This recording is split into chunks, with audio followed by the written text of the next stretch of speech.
दोस्तों, ये वीडियो बहुत ही ज़्यादा महत्वपूर्ण है, बहुत ही ज़्यादा अहम है।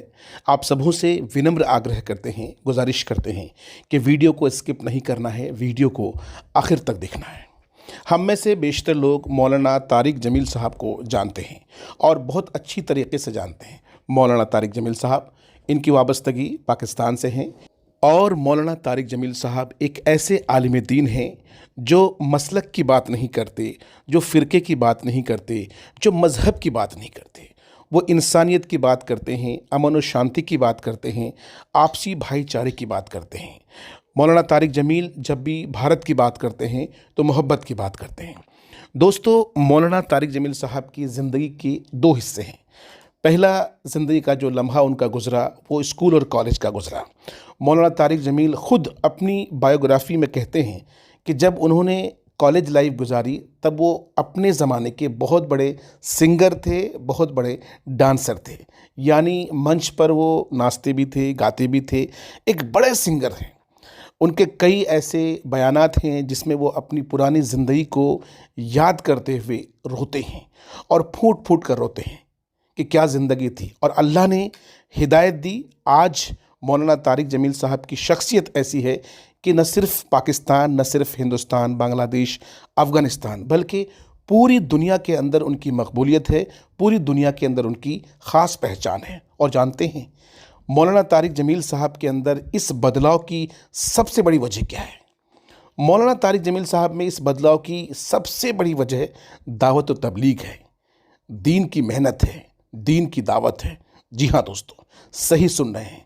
मौलाना तारिक जमील साहब को कि जो उनकी ज़िंदगी में जो तब्दीली आई, उनकी ज़िंदगी में जो बदलाव आया, वो बदलाव दावत व तबलीग से आया। जी हाँ दोस्तों, और आज मौलाना तारिक जमील साहब दुनिया के अलग अलग खित्तों में जो भी दीनी दर्स दी जाती है, उनकी शमूलियत होती है और उन्हें स्पेशली बुलाया जाता है। वो इकलौते ऐसे आलिम दीन हैं जो कभी भी किसी इंसान में फ़र्क नहीं करते हैं, मसलक और मज़हब की बात कभी नहीं करते हैं, हमेशा मोहब्बत की बात करते हैं, हमेशा लोगों को जोड़ने की बात करते हैं।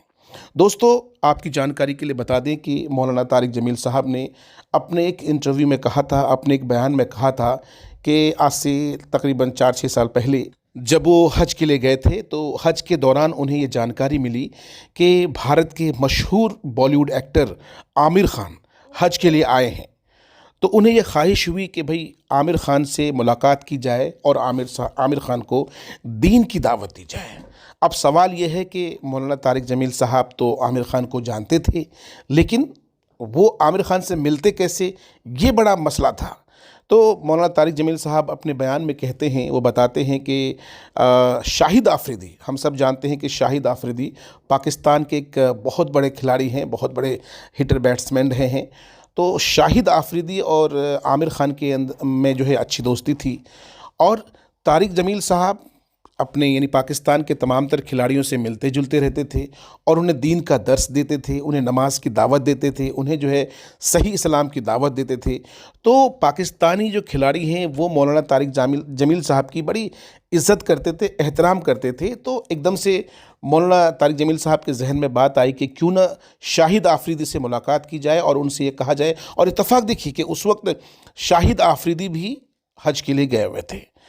फिर शाहिद आफरीदी से मौलाना तारिक जमील साहब ने मुलाकात की।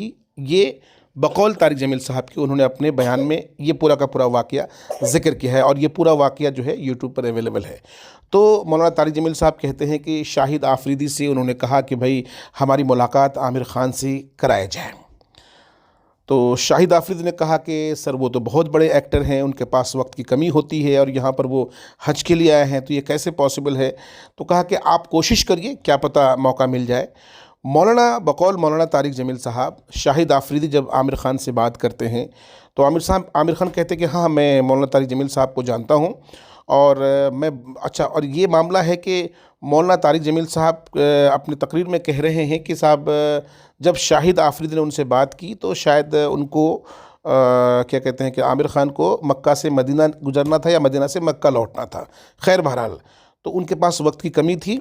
उन्होंने कहा ठीक है, आधे घंटे का वक्त मेरे पास, हम मैक्सिमम आधे घंटे का वक्त देंगे और इस आधे घंटे में हमारी मुलाकात होगी। खैर बहरहाल, तारिक जमील साहब कहते हैं कि आमिर ख़ान से जब उनकी मुलाकात हुई और मुलाकात के दौरान उनकी गुफ्तगू शुरू हुई और शुरुआत में ही आमिर ख़ान ने कहा कि देखिए मेरे पास वक्त की कमी है, आपको जो भी कहना है आधे घंटे में अपनी बात को मुकम्मल करिए। और दोस्तों, जिस आमिर के पास आधा घंटा से ज़्यादा का वक्त नहीं था, मौलाना तारिक जमील साहब कहते हैं कि आमिर ख़ान लगभग 3 घंटे तक उनसे जो है साहब उनकी बातचीत होती रही। मौलाना कहते हैं कि मैं बोलता रहा और वो मेरी बातों को सुनते रहे और ज़रा सा भी टस से मस नहीं हुए। और फिर मौलाना तारिक जमील साहब से उन्होंने कहा कि जल्द जल्द हमारी मुलाकात होगी और फिर आमिर ख़ान ख़ुद उन्हें गाड़ी तक छोड़ने के लिए आए। मौलाना तारिक जमील साहब ने बारहा कोशिश की कि आमिर ख़ान को सही दीन की दावत दी जाए, हालांकि फिर दोबारा उनकी मुलाकात नहीं हुई।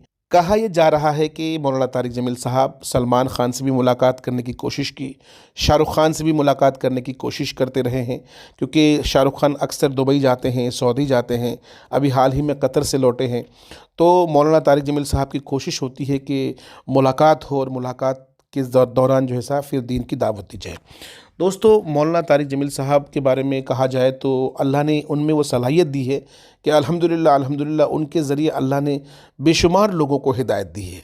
मसलन आप अगर जुनैद जमशेद के बारे में सुना होगा आपने कि जुनैद जमशेद जो है पाकिस्तान के एक बहुत बड़े सिंगर थे, जिन्होंने दिल दिल पाकिस्तान से गाना गाया था। आप यूट्यूब पर सर्च करेंगे तो पाकिस्तान का जो है एक फ़ेमस गाना है, जब उनके इंडिपेंडेंस डे पे वो गाना गाया जाता है। उस गाने को जुनैद जमशेद ने गाया था। एक ज़माना था जब जुनैद जमशेद बहुत बड़े सिंगर हुआ करते थे, वो गाने के दौरान नाचते भी थे, लेकिन उनकी ज़िंदगी में सुकून नहीं था। फिर एक बड़ा वाक़या है, एक लंबी गुफ्तगू है और एक पूरा का पूरा मुकम्मल वाक़या है, फिर कभी आपको हम बताएंगे। लेकिन जब वो मौलाना तारिक जमील साहब के संपर्क में आए और अल्लाह ने उन्हें हिदायत दी, तो फिर वो मुकम्मल तौर पर दावत व तबलीग के काम से लग गए। हालांकि फिर जहाज़ क्रैश में उनकी मौत हो गई और ये शहादत की मौत थी उनकी। उसी तरह से यूसुफ़ योहाना, आपने इनका नाम सुना होगा, पाकिस्तान के बहुत बड़े खिलाड़ी, बहुत शानदार खिलाड़ी। इन्हें भी जो है साहब मौलाना तारिक जमील साहब ने दीन की दावत दी और अल्हम्दुलिल्लाह वो सही दीन को समझ पाए। और आपने इंज़माम उल हक का नाम सुना होगा, पाकिस्तान के पूर्व कप्तान और काफ़ी शानदार खिलाड़ी। जब टिक जाते थे तो फिर जल्दी से कोई उसे आउट नहीं कर पाता था।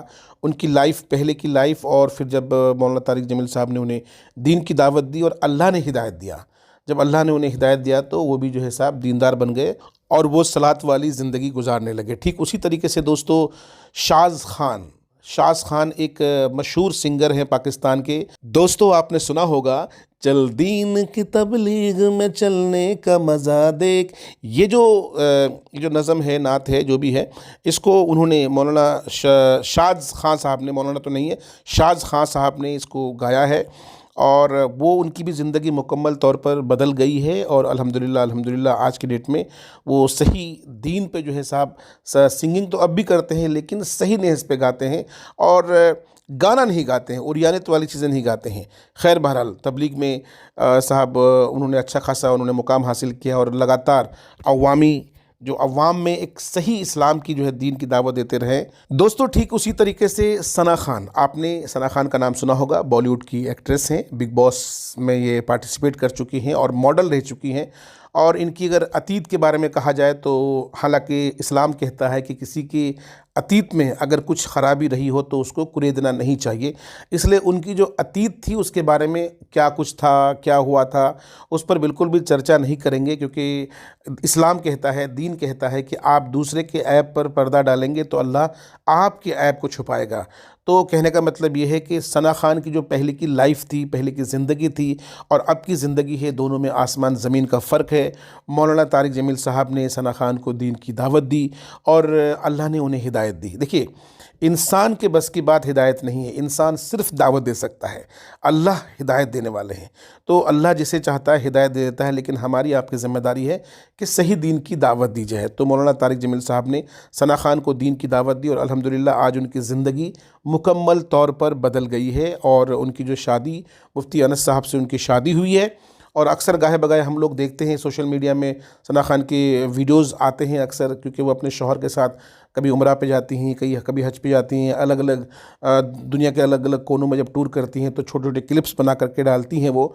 और पहले की ज़िंदगी और अब की ज़िंदगी में काफ़ी अंतर है, और वो जो वीडियोज़ डालती हैं उनका मकसद, उद्देश्य यही है कि साहब अगर आप चाहें तो अमन शांति और मोहब्बत वाला जो मज़हब, हमारा दीन का मज़हब, इस्लाम का मज़हब, उस पे सही इस्लाम को समझ करके उस पर अगर ज़िंदगी गुजारेंगे तो हर हाल में आप खुश रहेंगे, और जो सुकून है, दिल का सुकून, चैन का सुकून, वो आपको मिलेगी। तो इस तरीके से उन्होंने जो है साहब अल्हम्दुलिल्लाह अल्हम्दुलिल्लाह आज उनकी ज़िंदगी बन गई है। और सबसे अहम बात यह है दोस्तों कि पाकिस्तान के जो पूर्व प्रधानमंत्री थे इमरान खान साहब, पाकिस्तान के बहुत बड़े क्रिकेटर, उनकी पहले की ज़िंदगी और अब की ज़िंदगी में आसमान ज़मीन का फ़र्क है। जी हाँ दोस्तों, सही सुन रहे हैं, मौलाना तारिक जमील साहब ने इमरान खान पर काफ़ी मेहनत की। इमरान खान की जो पहले की ज़िंदगी थी वो बिल्कुल वेस्टर्न लाइफ थी, वेस्टर्न ज़िंदगी थी, लेकिन मौलाना तारिक जमील साहब ने सही दीन की दावत दी और वो इस कदर बदल गए कि आज पाकिस्तान के अंदर जो झूठी सरकार है, फ्रॉडों की सरकार है, उन्होंने झूठे तौर पर झूठे मुकदमात में उनको बंद कर दिया, जेल के अंदर हैं वो। बावजूद उसके अभी जो इलेक्शन हुए, आप सोचिए इमरान खान जेल के अंदर हैं और उनके नाम पर कैंडिडेट्स खड़ा किए गए, उनकी पार्टी के सिंबल वगैरह सब छीन लिया गया। तो उनके जो सपोर्टिव कैंडिडेट्स थे उन्होंने ज़बरदस्त जो है साहब जीत दर्ज कराई। ये तो बाकी जो लोग हैं भुट्टो और नवाज़ शरीफ जो है, ये लोग शहबाज शरीफ, नवाज़ शरीफ और भुट्टो, ये सब मिल करके इन्होंने मुश्तरका तौर पर सरकार बनाने की पहल की, तो इस वजह से इनको शिकस्त मिली। अदरवाइज़ जनता ने इमरान खान को जिता दिया। किस इमरान खान को जिताया? जिस इमरान खान ने सही दीन को फॉलो किया। और यही वजह है कि आज पाकिस्तान की जो कसीर तादाद है, मतलब बड़ी आबादी है, वो इमरान खान से मोहब्बत रखती है, हमदर्द रखती है। तो कहने का तात्पर्य ये है दोस्तों कि ये जो दावत और तबलीग का काम है और ये जो आप विजुअल्स में लोचा इज्तिमा देख रहे हैं, दरअसल इज्तिमा का मकसद ही यही है कि अपनी गुनाहों पर तौबा करना, इंसानियत के लिए, मुल्क के लिए, जिस मुल्क में हम रहते हैं, जिस मिट्टी में हम रहते हैं, उसका एहतराम करना, उसकी इज़्ज़त करना, उसके लिए बेहतर सोचना, है ना, और तमाम तर दुनिया के इंसानों के लिए बेहतर सोचना, यही जो है साहब इज्तिमा का उद्देश्य होता है, मकसद होता है। बहुत बहुत शुक्रिया दोस्तों। इस वीडियो को अगर आप फेसबुक पर देख रहे हैं तो जाने से पहले पेज को फॉलो कर लीजिए, लाइक कर लीजिए। यूट्यूब पर देख रहे हैं तो चैनल को सब्सक्राइब कर लीजिए। जज़ाकल्लाह।